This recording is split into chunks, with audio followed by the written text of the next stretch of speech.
drumming on the microphone. It's not very loud. I can hear it, but it's not very loud. Anders, is there a mic? Hello, Mike?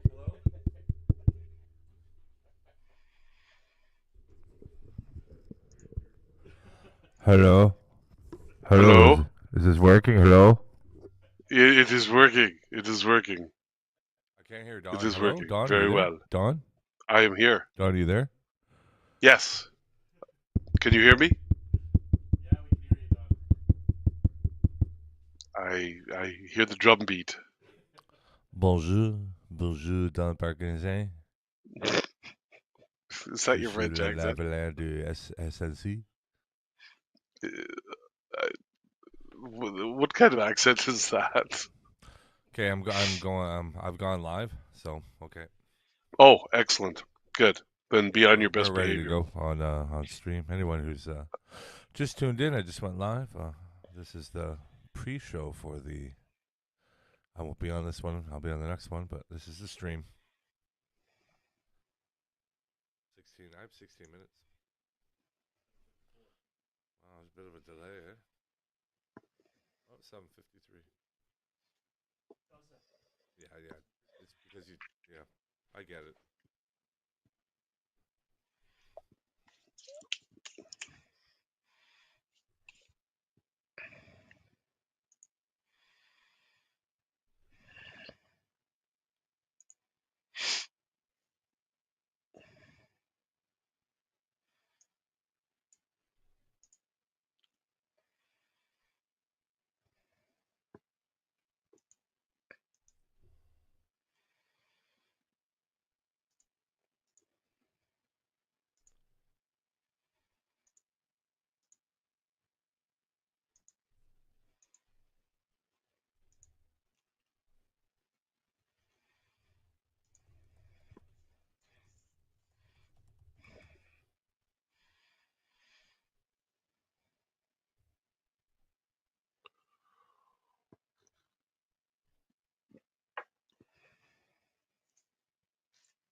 Good day. I was hoping I was on the right stream.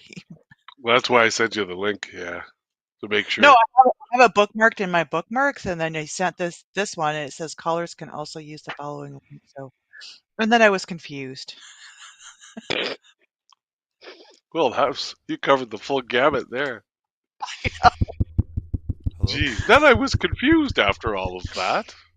The Hello. mic is working. Jen there? Hello.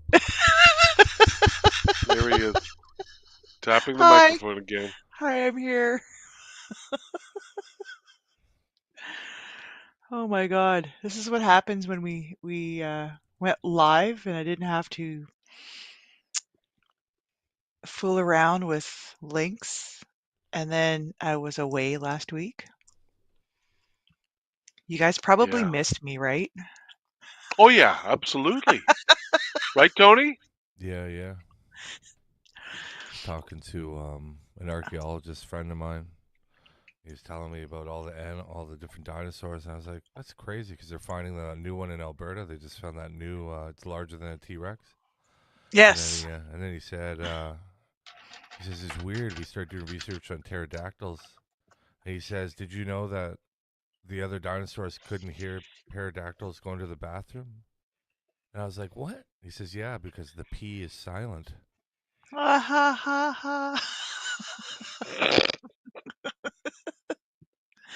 Oh my God. I have to tell that to my nephew, though.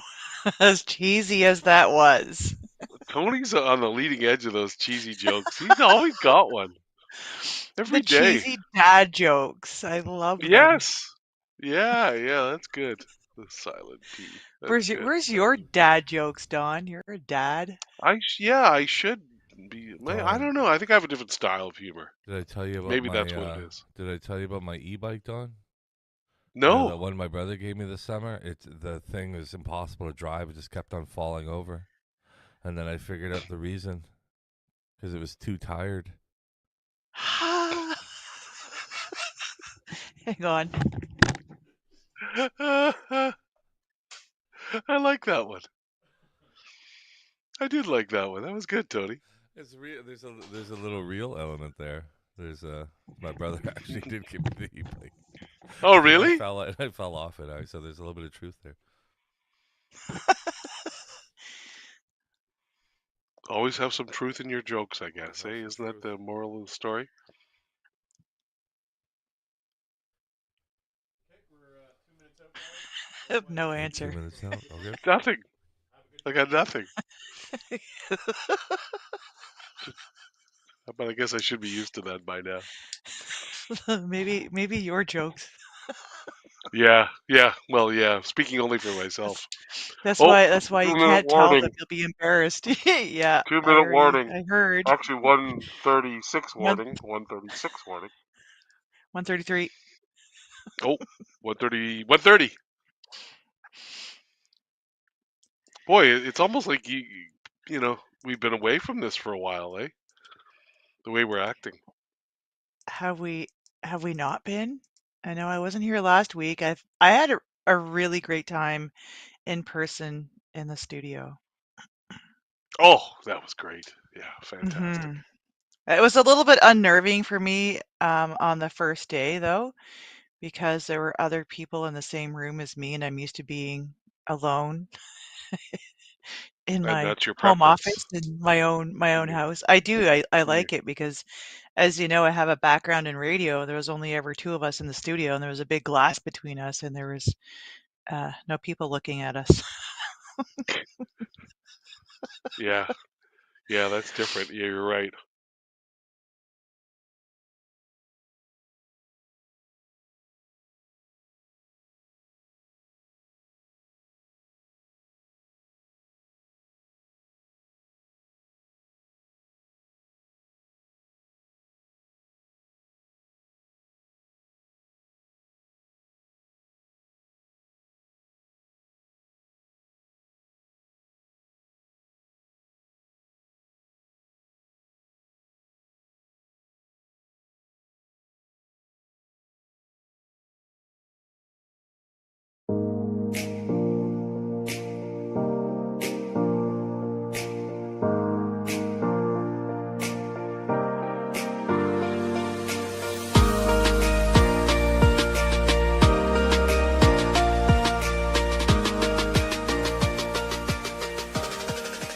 Good afternoon, everyone. My name is Don Parkinson, and I'm a senior consultation specialist with Atkins Realis.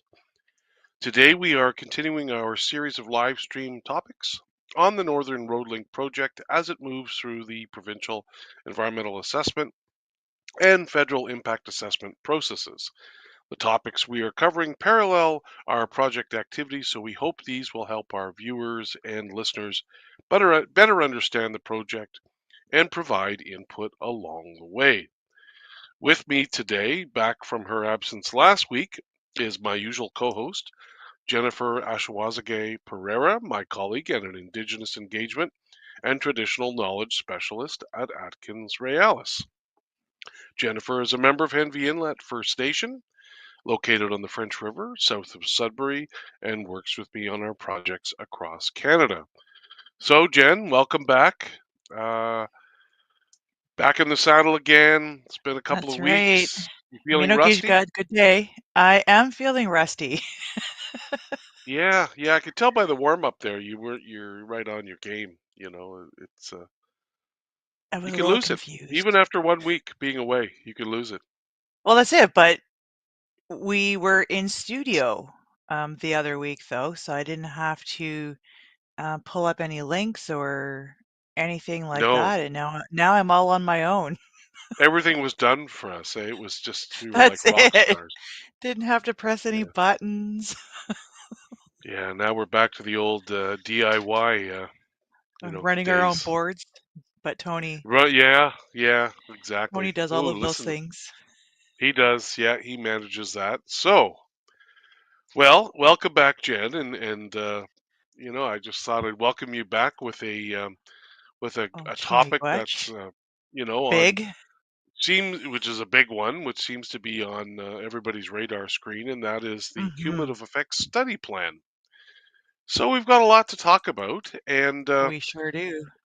I'll just do a quick run through here. We're going to do our usual project background. We're going to talk about what are cumulative effects, provide a bit of an explanation of that, talk about the valued components, and then the process of identifying past, present, or what they call reasonably foreseeable projects and or activities in order to identify what projects to include in the cumulative effects analysis. We'll talk about the analysis itself.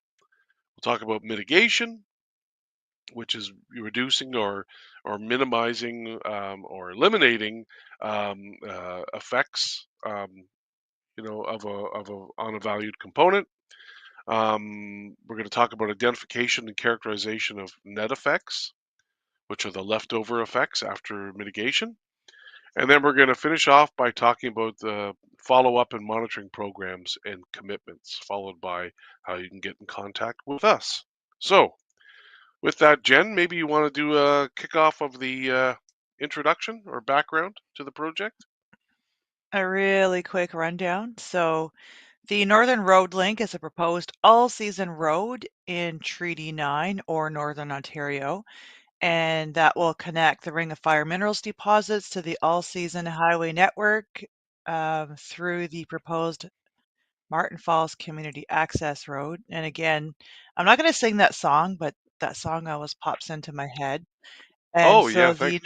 I know I sang it last time when we were live, and Oh, we all neither remember. Yeah. you all remember, and maybe perhaps a little traumatized. But getting back Yeah. to the background, the Northern Road Link will provide an opportunity for Webequie to connect to the all-season highway network. And the Ring of Fire is considered one of the most promising mineral development opportunities in the province of Ontario. And some of those minerals in the area include chromite, cobalt, nickel, copper, and platinum. And this proposed road project, the Northern Road Link, is subject to both provincial and federal regulations, being the Environmental Assessment Act and the Impact Assessment Act. And the proponents, which I find is one of the most exciting things about working on this project, are First Nations, and that's Martin Falls First Nation and Webequie First Nation. And both of those communities are fly-in communities, and they are not accessible by all-season roads. And there is the winter road network that helps connect those communities to the provincial highway network in winter only. And this proposed project has been through other historical studies, and in 2020, so 4 years ago, Ontario, Martin Falls First Nation, Webequie First Nation all agreed to work together, and Webequie and Martin Falls agreed to conduct a provincial environmental assessment for the project, which is funded by the province. And I think that is my rundown on this. And then Dawn, you'll let us know about the interaction with other projects. Thank you, Jen. So this project, as you know, is one of three, as you probably know, or is one of three all-season road projects in the area.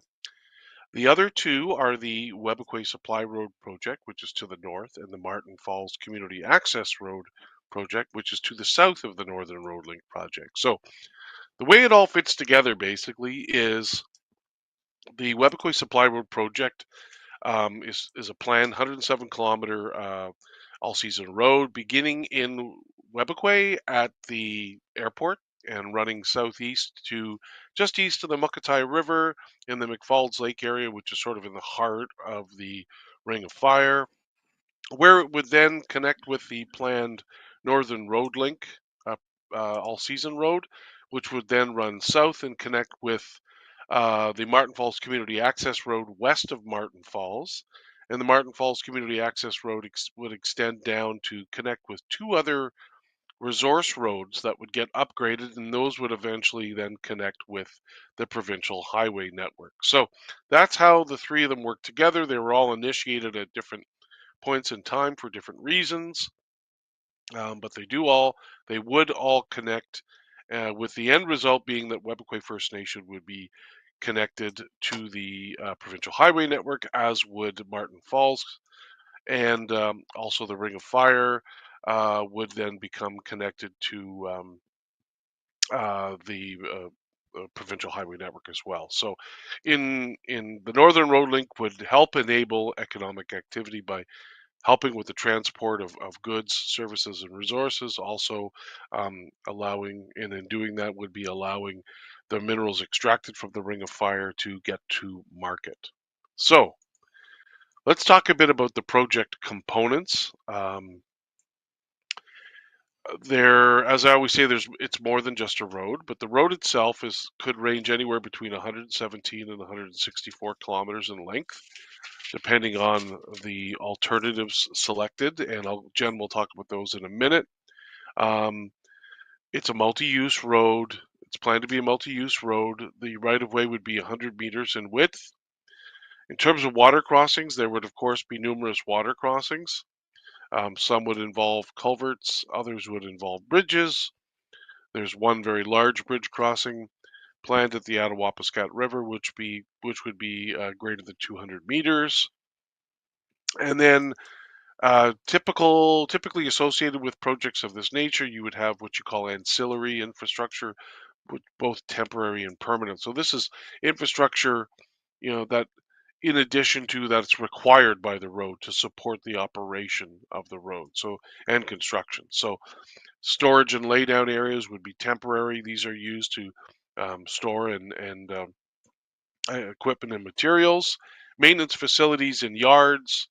Um, these would be permanent to help with the maintenance and operations of the road. Access roads would be used to get to places that are needed both during construction and during operations to provide material for construction of the road and maintenance of the road. Those would be the aggregate sites. So the aggregate sites, pits and quarries, would require access roads to get to them because they're typically not right beside where the main road is. And then construction camps, these would be located at sort of equal intervals along the road and would serve to house the workers um, at these different locations. And maybe Jen, you can talk a little bit about our alternative corridors. Maybe. Maybe, yes, if you wish. Maybe. I think I will. Thank you. So there are alternative corridors along the proposed Northern Road Link. And so since we're on live stream, people can see a map here. And you'll see all of these different segments from A1 A2. I don't think I need to list all of them, but just so you know that all these segments and each corridor for these segments are 2 kilometers wide. And you heard Don talk about how wide the corridor is to allow for more routing, or I like to say, wiggle room in case there's something that's been identified and we can move that over. And so the various segment combinations will be possible to put together a full corridor. And you see all these spots. And I think one of the spots I'd like to point out is at the top part you see in green for F1 and F2. And you see that it kind of goes around. There's a little spot in there. There's a stick nest that has been identified. So a megazay or eagle nest is in there. And so that's why we're going around that spot. So we can pick either of those sections or move it if we have to. And like we said, there's a 2 kilometer wide corridor for that. And I think for A1 versus A2, I think that's been selected, Don. I believe it has, but don't quote me on that. I think it was A1 that was selected. Okay, and that's for the chosen corridor for the Martin Falls Community Access Yeah. Road. And so Yes. we'll come back to that after we check that. That is correct, Jen. And let's move on now and talk a little. We'll move on to the main topic, which is the cumulative effects study plan. So I thought we'd start things off by talking about actually what cumulative effects are. So I'll read this on the screen. Cumulative effects are changes to the environment from the project in combination with other past, present, and future physical activities. So let's break this down.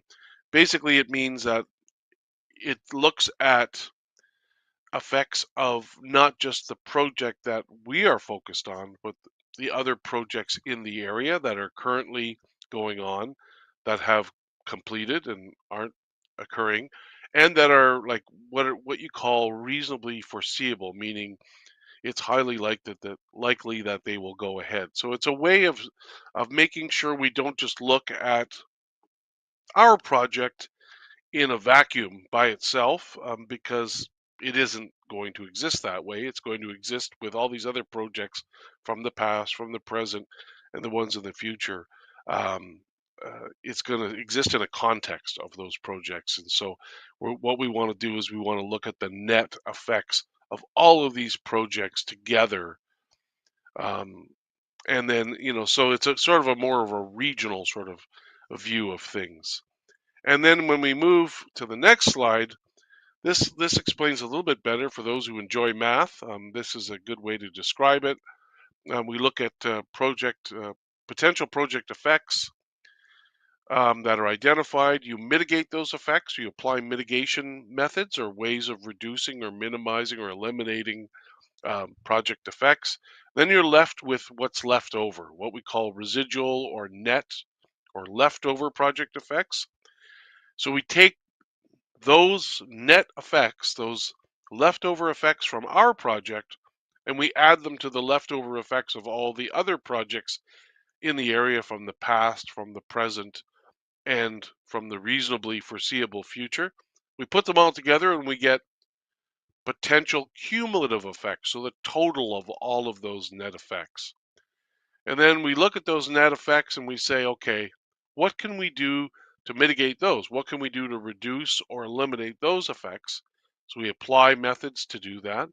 Then we end up with net or residual or leftover effects. And that's why we do the cumulative effect study plan, to figure out what those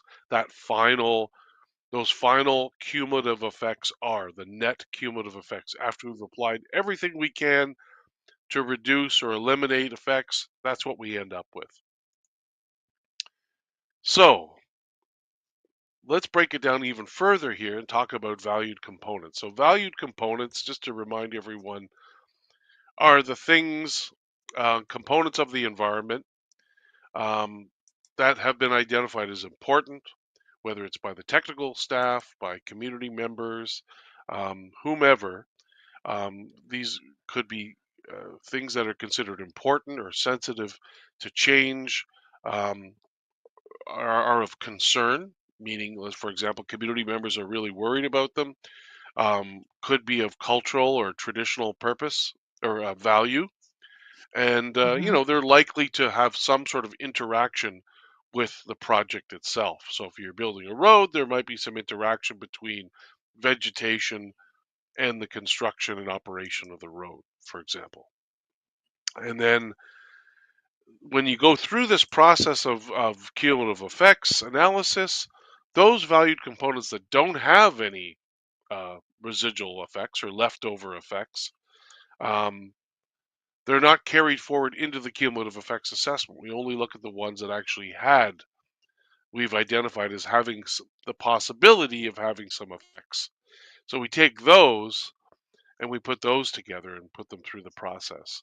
And then when it comes to caribou, we look at three study areas. We look at the project footprint, we look at the local study area, we look at the regional study area, and we look at the impacts on the ranges of caribou, like the caribou ranges, these large areas where the caribou typically use.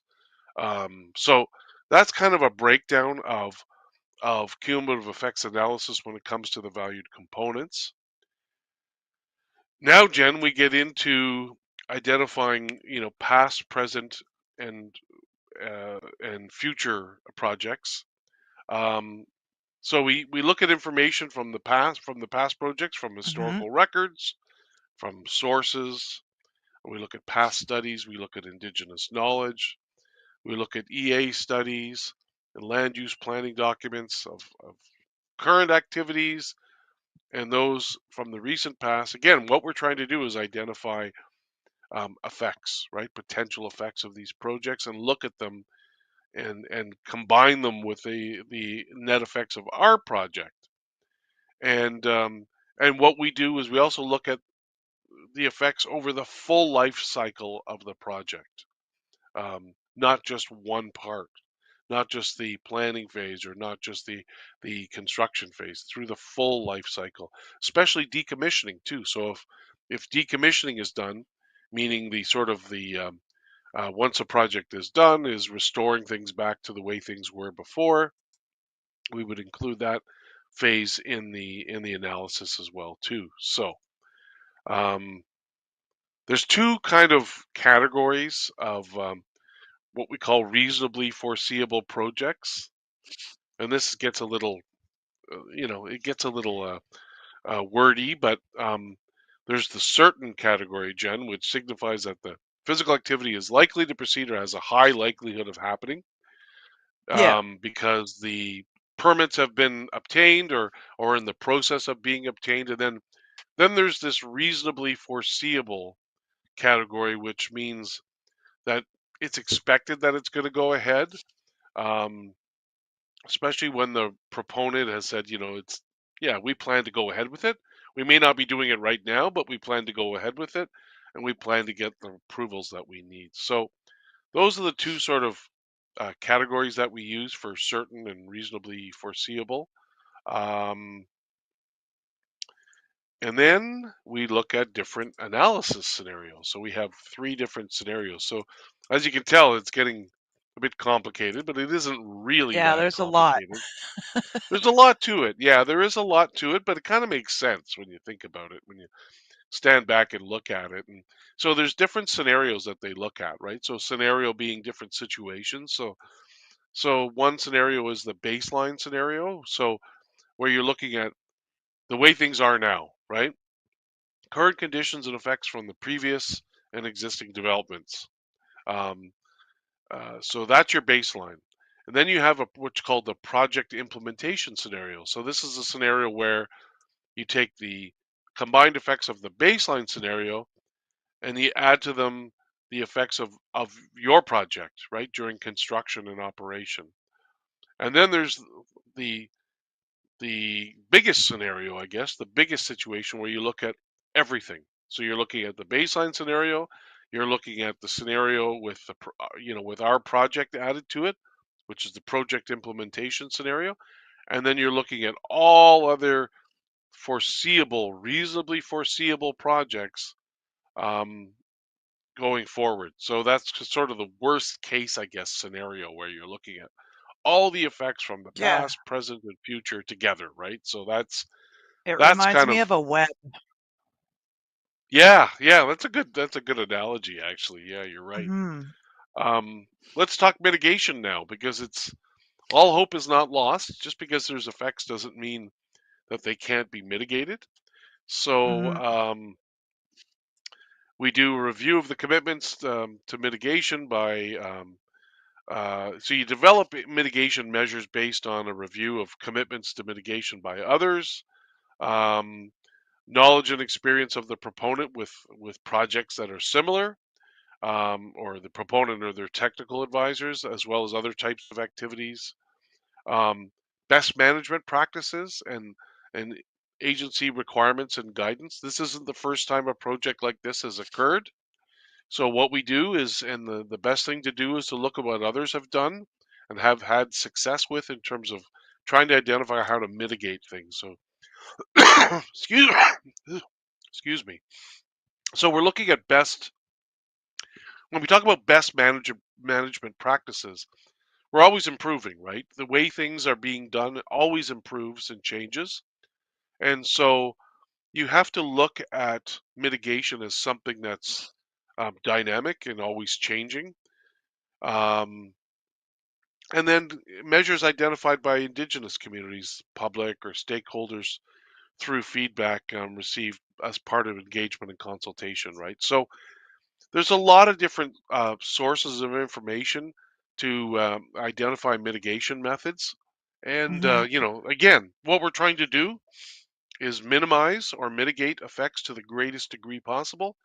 So we look for as many different sources of information as possible in order to do as good a job as we possibly can at minimizing those effects.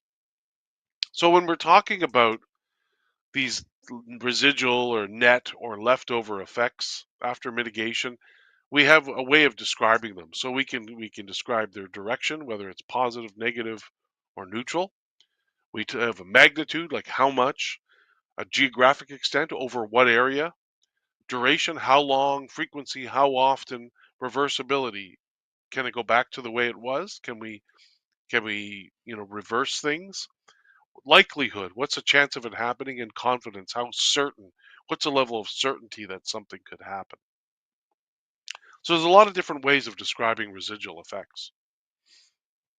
Now, let's move over to the side that maybe excuse me, excuse me, maybe people aren't as familiar with. And that's the follow-up and monitoring programs and commitments. So, when a project receives an approval of its environmental assessment or impact assessment, that just doesn't mean that they can just go ahead and just build the project and there's no oversight after that. Far from the truth, that is. And so the proponent puts together a monitoring framework during the EA and IA process for each project phase. So for construction, for operations and maintenance. And the two primary types of monitoring are, there's the compliance. When we talk about Mhm. compliance, meaning, are you following the rules, right? Are you doing what you said you would do, what you'd committed to do in the EA or IA document? There's certain commitments that are made, and the proponent is expected to be compliant with those. That's what we call compliance monitoring. And then we have effects monitoring. Um, and then effects monitoring is where you're trying to basically verify what you predicted in the effects assessment, right? So we looked at each valued component, and we came up with effects that we predicted effects from the project. We applied mitigation, and then we're left over with these net effects or leftover effects.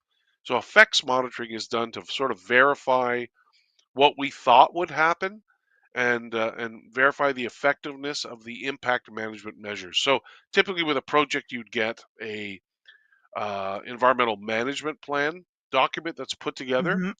and then the team, when they're building and when they're operating the project, follows this environmental management plan document. So And the doc. can I jump in What's that, there Jen? for a minute, Sure. Don? Can I jump in here for Yep. 1 minute Yep. after I clear my throat? I just wanted to talk a little bit about our experience in Henvey Inlet First Nation because we built a 300 megawatt wind farm on our land. So our compliance monitoring during construction was pretty robust, and we had a lot of Anishinaabe monitors out there keeping an eye out on this construction activities. And we also had um, a good many species at risk. So we were wanting to ensure that we were as careful as possible working around the species at risk. And one of those in my territory is Massasauga rattlesnakes. So we are being very careful for those guys. And then now we do have effects monitoring, and I'm going to be asking for an update on that because we've been online with our wind project now for a little over 5 years. Actually, no, a little over 6 years. And so it would be nice to see where things are at now with respect to the land, because there's 87 turbines on the land. We have a few smaller access roads, and some of those access roads were some of them were decommissioned.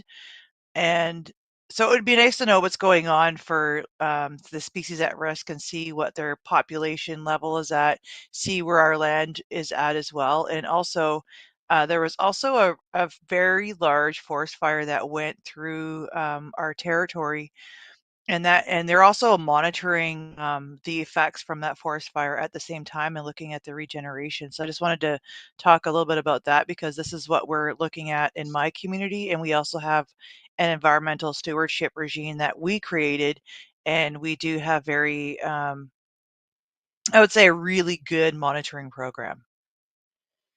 No, that's That's good. all. Thanks, Jen. That's helpful.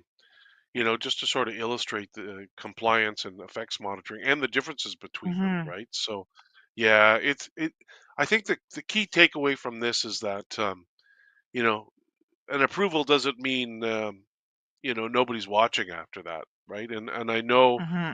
initially in the EA process, working with communities, there was this impression that once the permit was granted, that the proponent could basically go out and do whatever they wanted. But there's a lot of checks and balances involved, and a lot of Yes. reporting that goes on, and you know some of them have time periods associated with them. Others are go on perpetually, which is good. So you can monitor impacts over a much longer Well, that's right, period of and you time. can also you can request longer periods of time for some of that Yeah, monitoring. Because absolutely. again, going back to experience with my community, they expanded a highway, and so my community was concerned about water, and so Hmm. they did the water test. They had those, what were those test wells called again? A piezometer, is that correct? Piezometer, yeah, to Yeah, what is test the water so levels. Yeah, I'm yes. So they're testing the yeah. water levels. I remembered a technical To see term. if the road had And so impacts on water levels. that's Yeah. that's right. And so rather than just stop monitoring the water levels at the end of construction, my community requested that they monitor um, the water levels for another 5 years, because you don't know. Mm, It could be like, when you get a pinhole in a tire and yeah. it might not show up right away and it'll take some time, right? So that's what they Yeah. wanted Yeah. to ensure that the province was keeping an eye on that. And so I thought that was a really good example for extra monitoring that was put in place. Well, I think programs like that, especially when you lengthen them, the data you get from them is useful. It's instructive for other projects, right? So you have a better idea of what effects might be in similar areas, right? Because you've Hmm. got some data behind it. So yeah, that's a really good idea. But wow, well, that was a lot to cover, and in a short period of time, Jen. That's Yes. wow, that was blew by. So that wraps up today's discussion of the cumulative effects study plan. We hope it was helpful and encourages you to join us again next week when we discuss the aquatic habitat field studies. So Nice. don't forget to keep, yeah, I know, good topic. Don't forget to keep in touch with our project team members via the contact information available on our website, northernroadlink.ca.